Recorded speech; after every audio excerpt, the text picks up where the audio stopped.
In 2009, Texas announced a bullet train, Dallas to Houston, 240 miles, 90 minutes, no stops. It would be the fastest train in America. That was 17 years ago. Today, not a single mile of track has been laid. No bridges built, no viaducts, no track, just promises. And a price tag that has gone from $10 billion to over $40 billion. And still, nothing. The idea made sense on paper. Dallas and Houston are the fourth and fifth largest cities in America. 100,000 people commute between them every week. The drive takes 4 hours. The flight takes 1 hour, but adds another 2 for security in airports. A 90-minute bullet train, using Japan's proven Shinkansen technology, would change everything. No traffic, no TSA lines, no delays. Texas Central Railway was founded in 2009. They partnered with Central Japan Railway, the company that has run bullet trains since 1964 without a single passenger fatality. By 2015, the route was finalized. By 2017, environmental approvals were underway. By 2019, construction was supposed to begin. It never did.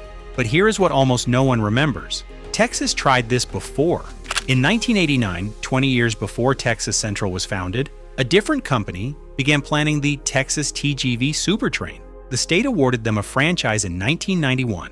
Same route, plus Austin and San Antonio. French TGV technology, private financing, a $5.6 billion price tag. Sound familiar? Rural landowners revolted immediately. Southwest Airlines spent millions fighting it. And one argument spread across Texas like wildfire. The trains would frighten cows so badly, they would stop giving milk. The project's backers flew to France, photographed cows grazing peacefully next to bullet trains, brought the photos back to Texas. It did not matter.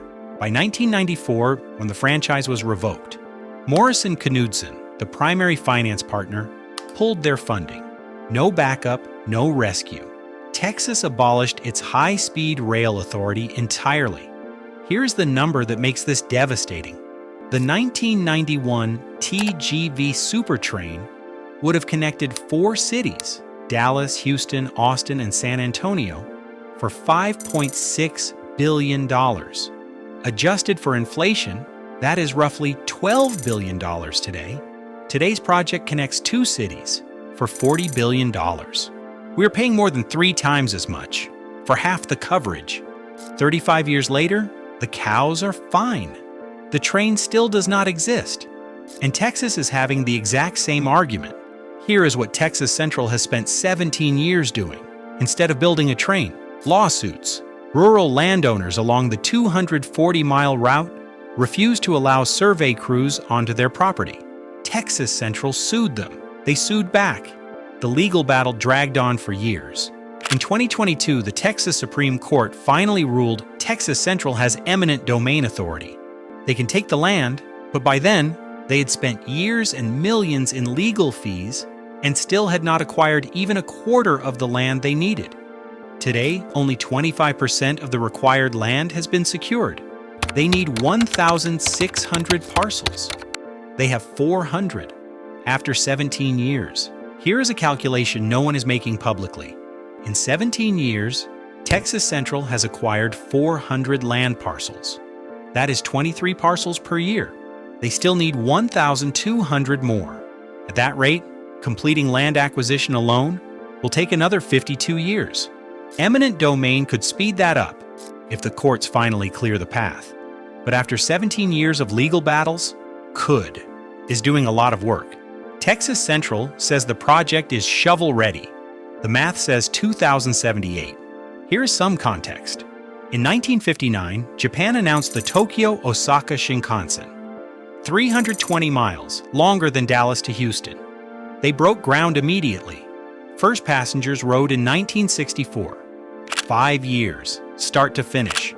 With 1960s technology, the country that put a man on the moon in 1969 cannot, in 2026, plan 1 train in 17 years. And then, the partners started walking away. In April 2025, The Trump administration canceled a $64 million federal planning grant.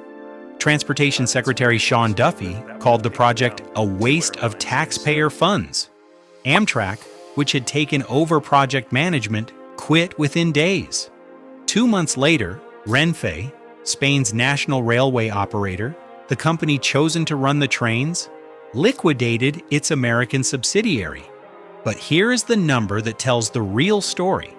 Renfe had projected earning up to $5.3 billion from operating this train through 2042.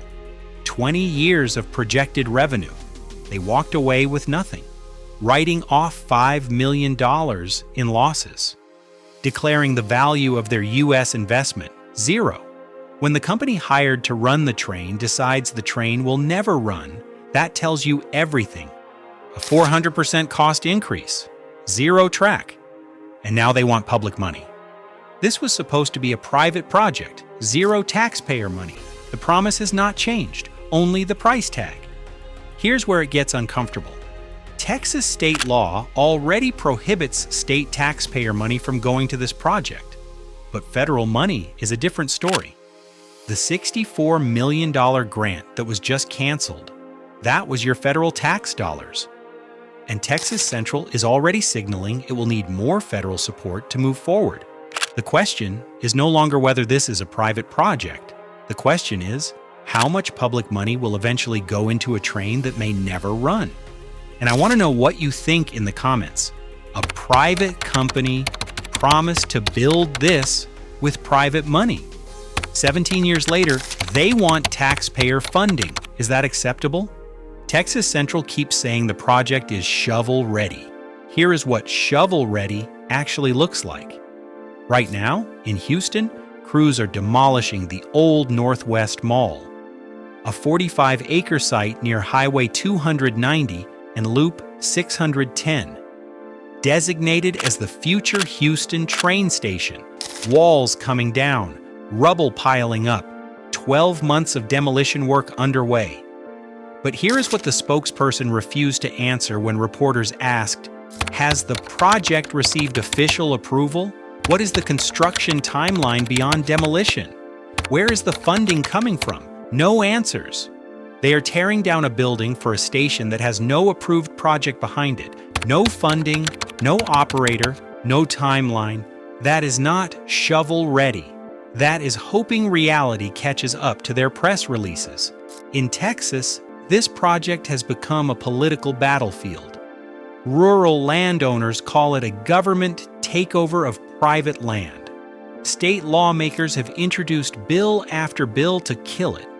Dallas City Council banned elevated rail through core parts of the city. And here is the line that might actually end everything.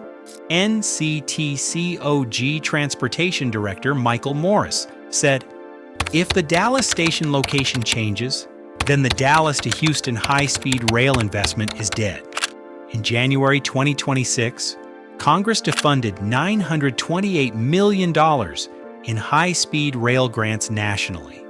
And a new Texas law now forces Texas Central to publicly report its progress, or lack of it, every single year. The bill's own language says landowners have lived under a cloud of possible seizure for over a decade. That is not a law. That is a funeral procession. Before you decide what to think, pause here for reality. You might hear, private companies should build this without government help.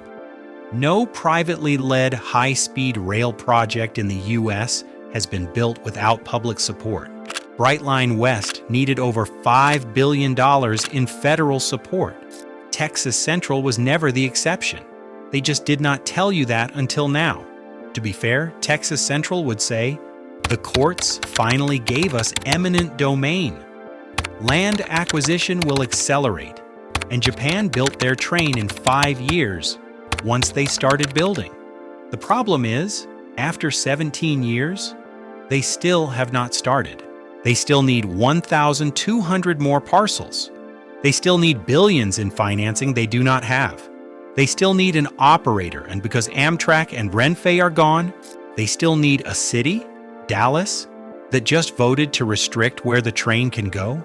And they still need to build 240 miles of elevated track, viaducts, drainage, bridges, in 5 years if they want passengers by 2030. In 17 years, they have not broken ground once. If it gets built, Dallas to Houston in 90 minutes. 100,000 weekly commuters off the highway, billions in economic growth. America's first true high-speed rail success story.